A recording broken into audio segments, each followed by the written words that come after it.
अब हम देखते हैं पेयर्ड टी टेस्ट। पेयर्ड होता है जिसमें बिफोर आफ्टर होता है, एक ही ग्रुप पर पहले स्टडी करी जाती है, फिर सेम ग्रुप पर दोबारा स्टडी करते हैं, ठीक है, वो देखते हैं। तो क्वेश्चन क्या कह रहा है, a psychologist conducts an intervention study to change the attitude of college student toward a community, ठीक है।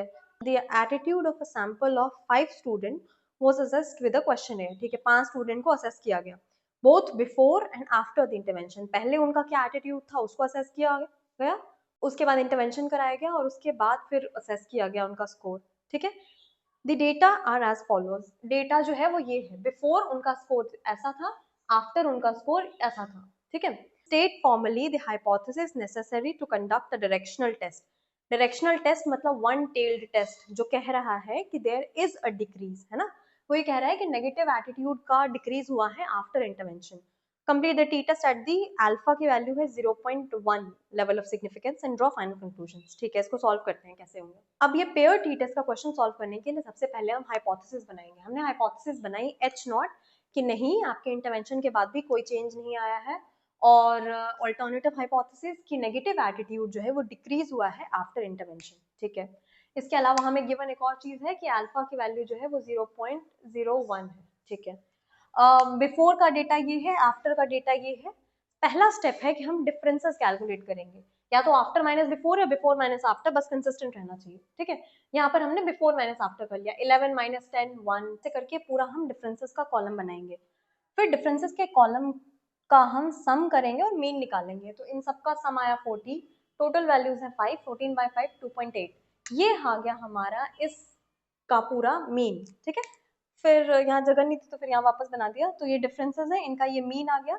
मीन को हम बोलेंगे डी बार, जैसे एक्स ग्रुप का मीन था तो उसे हम बोलते थे एक्स बार, तो ये डिफरेंसेस ग्रुप का मीन है तो इसलिए हम बोलेंगे इसे डी बार, ठीक है।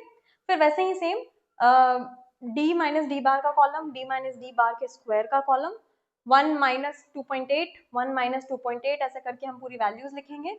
फिर इन वैल्यूज को हम यहाँ पर स्क्वायर कर देंगे और ये जो स्क्वायर्ड वैल्यू है हम इनका सम निकालेंगे जो आया 24.8, ठीक है। जब ये वैल्यू का सम आ गया फिर हम इसको पुट करेंगे अब स्टैंडर्ड डिविएशन फाइंड करने के फॉर्मूले में। क्योंकि यहाँ पर रूट है तो ये स्टैंडर्ड डिविएशन का फॉर्मूला है, और अगर यहाँ पर रूट नहीं होता तो वो वेरिएंस का फॉर्मूला होता, ठीक है। तो स्टैंडर्ड डिविएशन के formula under root D minus D bar का स्क्वायर अपॉन एन माइनस 1, इसमें हम वैल्यूज पुट करेंगे। डी माइनस डी बार के स्क्वायर का जो सम है वो है 24.8, पुट कर दिया।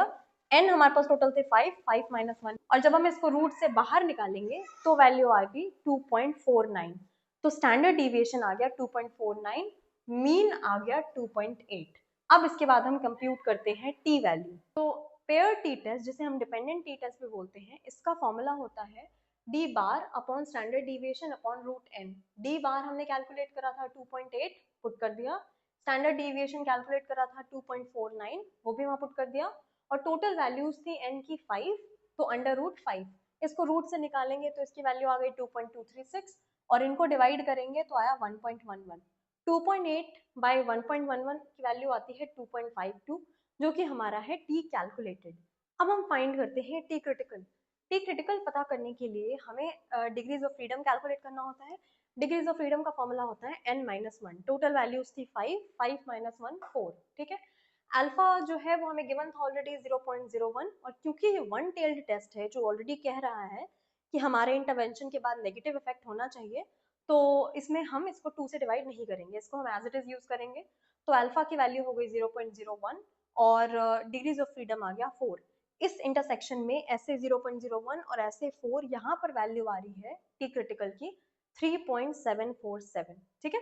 अब क्योंकि हमारा जो टी क्रिटिकल है वो बड़ा है टी कैलकुलेटेड से, तो हमारे पास एम्पल डेटा नहीं है कि हम इसको रिजेक्ट कर सकते हैं, तो हम नल हाइपोथेसिस को रिजेक्ट नहीं कर पा रहे हैं। We are failing to reject the null hypothesis. तो मतलब हम नल हाइपोथेसिस को रिटेन कर रहे हैं जो ये कहता है कि इवन आफ्टर इंटरवेंशन कोई एज सच नहीं था कि उनके नेगेटिव जो इमोशंस थे वो कम हो गए थे टुवर्ड दैट कम्युनिटी, और there is no significant difference between individuals after intervention, है ना।